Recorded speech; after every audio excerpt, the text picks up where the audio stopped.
off with some opening thoughts from John, and then we'll bounce around the room for some questions. So thanks for joining us today, John. All right, thanks, Sue.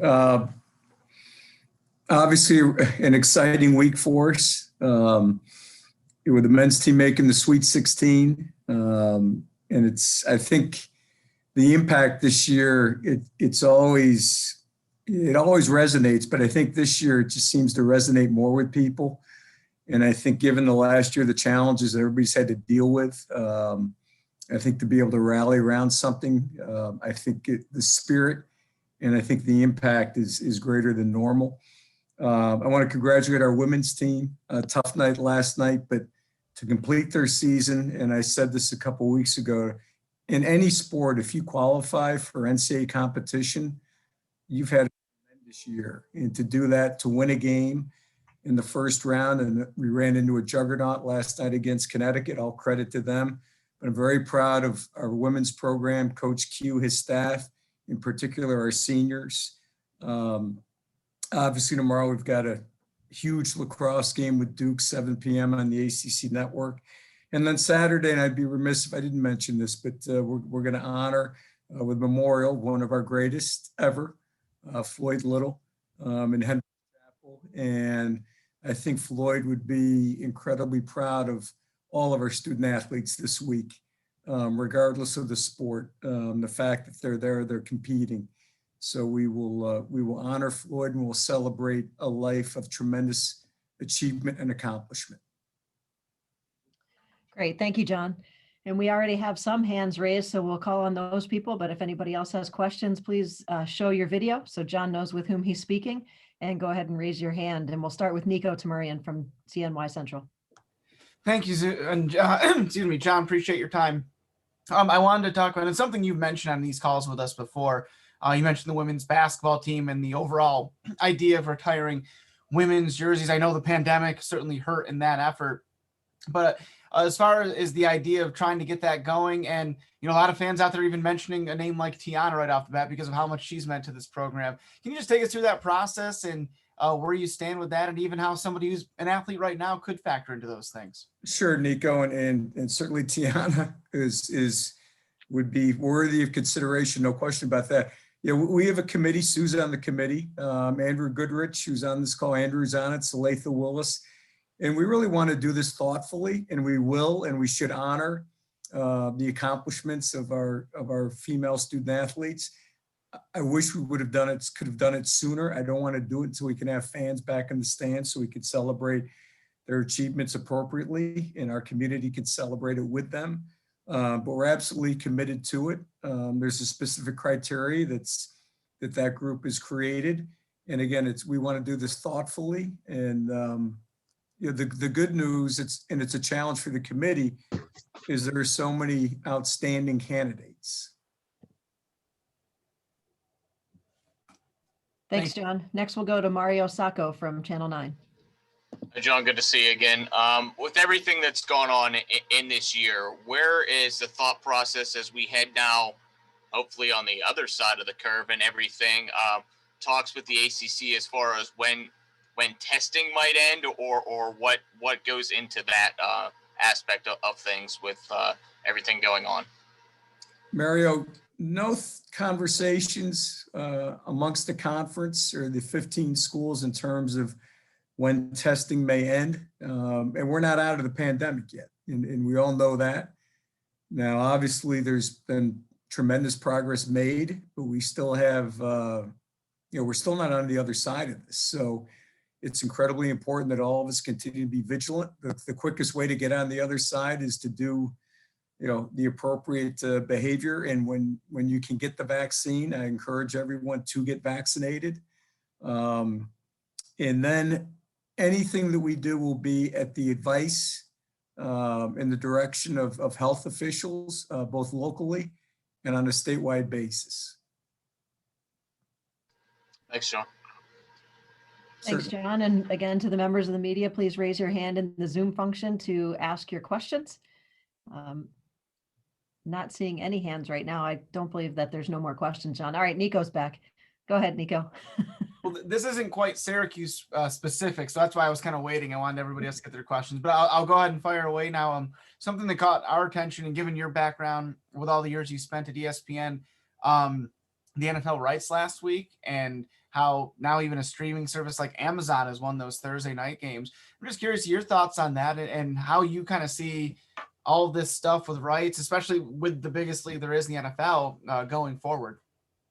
Well, Nico, it was really interesting to see and to learn the particulars, right, of the media rights. It's kind of a combination of traditional media, but also emerging media and emerging platforms to deliver NFL content. And the NFL is the most popular form of content in this country, period. You know, sports, entertainment, you name it. It is by far number one. And the increase that the NFL extracted just shows the power and the impact of the NFL. And I think for us, maybe closer to home, you know, the ACC, when you have world-class content, which the ACC is, and that we provide ESPN, the value of world-class content to media companies is only going to continue to increase.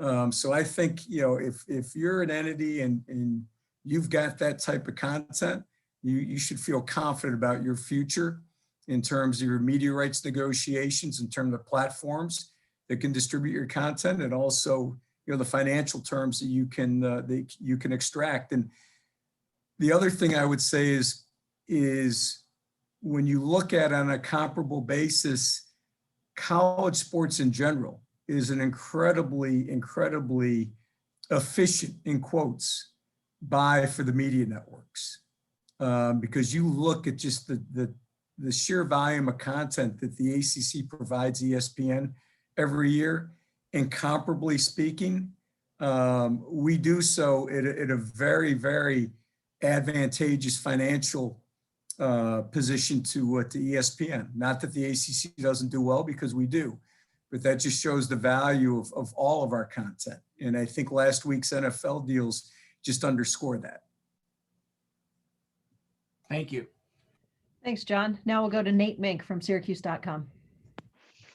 Well, I'll be honest, Nico kind of stole the thunder of my question. But you are the athletic director, so your opinion counts here. Should Tiana have her jersey hanging in the Carrier Dome rafters?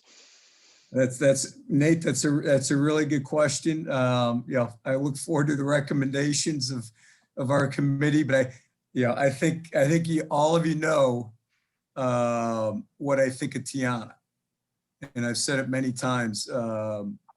Courageous, inspirational to all of us, to our community. I think the people everywhere who battled cancer, to do so, to come back, to compete, to lead the country in assists. I mean, she's a great player as well. I hold Tiana in incredibly high regard, and I have as much respect for her as I do anyone. And in that respect, and I've told her this, that respect will never diminish. It will never diminish. She'll go on, and hopefully play in the WNBA, and 10, 15 years from now, my respect for Tiana will be as strong then as it is today. I can quick add a follow, since I don't think we're seeing a lot of hands here. I was curious about ticket allotment. If you can add any ahead of Saturday, and if not, if you could add more or request more for potentially the Final Four next weekend. If we make the Final Four, we will have access to more because we moved to Lucas Oil, right? So you're in an NFL stadium. It's all designed by capacity limits. It's all governed by Marion County, which is the county in Indiana where the tournament's contested, and their local health authority. So there's nothing that we could add for Saturday's game at Hinkle Fieldhouse. But if we are fortunate enough to make the Final Four, then yes, our allotment will increase. Thanks, Nate, for those questions. And again, if anybody else has questions on the call, we're fortunate to have John here and is using his time today. So I'm fishing for some questions. Anybody else have anything, or should we let John get back to his day? Steven, no football questions? Come on. Well, Come on, Steven, you're disappointing me. We'll go back to Nico first while Steven thinks about it. Yeah, no, I suppose I would talk about you. I know you mentioned it in the opening statement, but just the week that it was, having Sunday specifically a day where both men and women's basketball both won. Where do those rank in the moments for an athletic director? I know there's obviously a lot of work that we in the media don't see and stuff, but when you get to those moments where you have two wins on that stage in the same day, where do those rank as far as perks of your job, so to speak? Well, Nico, it's great, and it's great to see any of our teams have success. And when you do it in NCAA play, and I'm just, I mean, all credit goes to the teams, to the staffs, and the entire staff, just not the coaching staffs, but our support staff of men's and women's basketball are fantastic, as good as any in the country.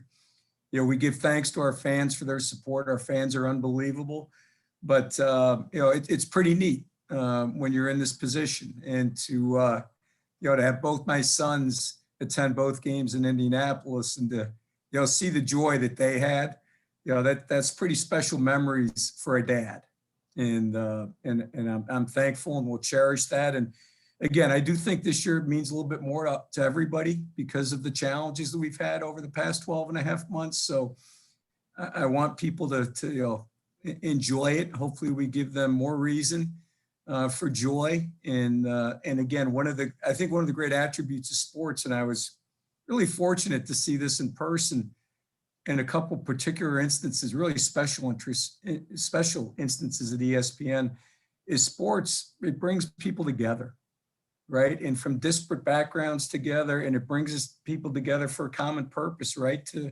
cheer and to root for a team. And I think you've seen that over the past week. Thank you. Thanks, Nico. John, I don't know if we're going to rally Stephen for a question. Anybody else have a question for John? All right. Well, John, I hope we're doing this again next week following some more basketball wins. Well, that'd be a beautiful thing. Thanks, everybody. Stay well, and hopefully we can keep this run going. Thanks so much.